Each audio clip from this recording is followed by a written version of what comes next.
he was now on the Phenomenon show insisting that he not be called a psychic, that he be called a mystifier, and that he just wanted people to wonder.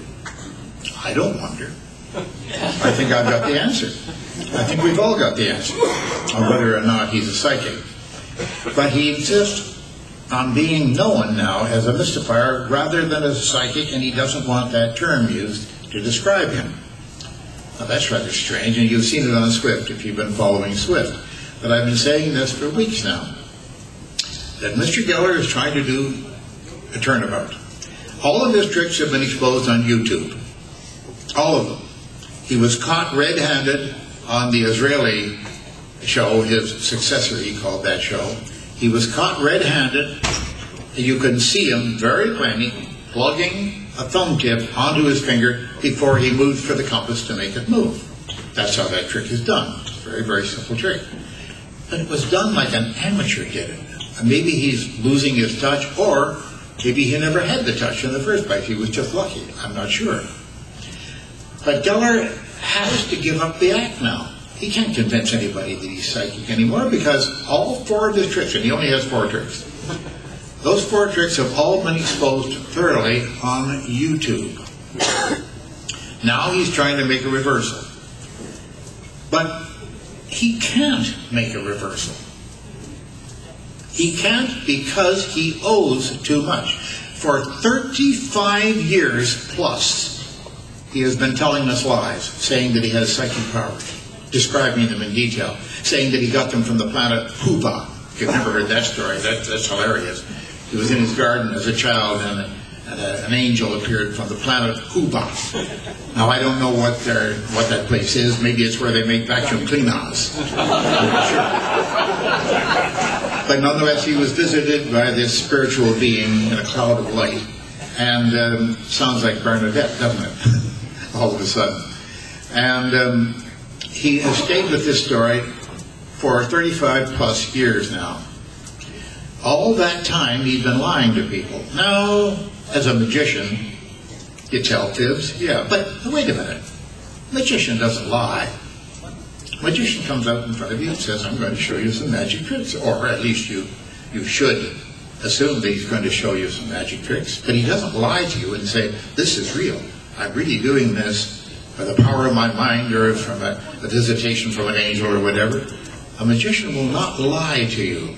A magician will deceive you, yes, but the same way that any actor does. Now, a fellow in a blonde wig, dressed in tights, appears on a Shakespearean stage in a play called Hamlet, and purports to be a prince of Denmark. It doesn't say he is the Prince of Denmark, certainly not when he's off stage. That's what you call acting. But we magicians don't really do miracles. Oh, what a surprise. No, we don't. We play the part of wizards. We play the part of someone who actually is doing miracles. We make it very plain that that's what we're doing. Mr. Geller is an actor.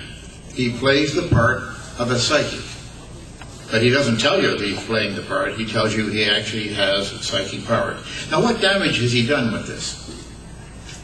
It's extensive. He has literally cost some governments around the world millions of dollars in research money to investigate the Geller effect, usually with him present, doing his tricks in the laboratory. Now, scientists, pretty smart folks, very well educated, but as I said earlier today to some of the folks here, being educated doesn't mean you're smart. It just means you're educated. It doesn't mean you're necessarily smart. You only know that particular specialty. You can be fooled by a good card trick just as well as anybody else, if not more, because you think logically. And if you think logically, you're not going to solve the magic tricks, because the magician gives you all kinds of misdirection where if you pay attention to what he's saying, you're lost, because he's misdirecting you.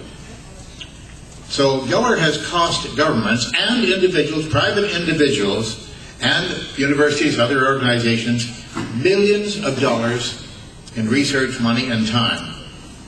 And now he's going to say, oh, only joke, just fooled you all, ha ha ha ha. So I'll have a good laugh at that. No, I don't think we will have a good laugh at that. This is a serious matter. And take people like Senator Claiborne Pell, who actually introduced him to the Congress, took him into the House of Congress, and said that he was a psychic. The CIA, who spent a lot of money investigating Mr. Geller. All these agencies, now they won't talk about their investigation. Stanford Research Institute, for example. Now that was a big involvement of research money and time that they spent. And of course he made great use of it in his publicity, saying that he'd been validated by these people. These people don't know how to solve the magic trick. I don't expect them to know. But I do expect them to know enough to call in a magician and ask how it's done. If it is a trick, it can be revealed like that. And any of Geller's tricks can be revealed very easily and very quickly. The harm he's done to individuals and to academics who supported him. Now I can go on to name a dozen or more academics who literally fell into disgrace with their colleagues simply because they chose to believe that Geller was telling them the truth. Now you have to trust a man who tells you he's telling you the truth. If he really confides in you and says, yes, this is absolutely true. I'm not lying to you. I don't use tricks. I don't know how to do tricks. I have examples, dozens of examples, where he said in so many words he's the real thing. He doesn't do tricks. He doesn't know how to do tricks. Those were all lies for 35 plus years.